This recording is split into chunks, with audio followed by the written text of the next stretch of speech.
નવસારી જિલ્લાની આસણા ગ્રામ પંચાયતની ચૂંટણીમાં વિવાદ થયો। વોર્ડ નંબર 1, 7 અને 8ના ઉમેદવાર સભ્યોની ઉમેદવારી રદ કરતો હુકમ કરવામાં આવ્યો।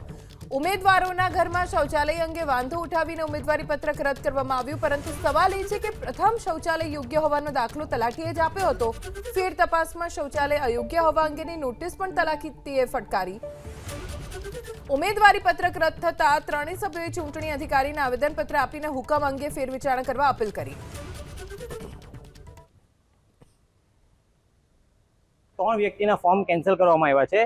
રીઝન અમે પૂછવામાં આવ્યું છે તો એવું કે જણાવવામાં આવ્યું છે અમને અમારા અલ્પેશભાઈ તલાટી થ્રુ કે મામલતદાર ટીડીઓ સાહેબ એવું કહે છે કે તમારા ઘરના શૌચાલય ચાલતા નથી અને એવું જણાવવામાં આવ્યું છે કે તમે શૌચાલય સરખા રાખ્યા નથી કે એમ તેમ જે બી કોઈ અલગ અલગ કારણ અમને એવા જણાવવામાં આવ્યા છે કે જે બેફિઝુલ કારણ છે અને અમને આ લોકો ઇલેક્શનમાં ઊભી રહેવા દેવા માંગતા નથી, અમને એવું લાગી રહેલું છે।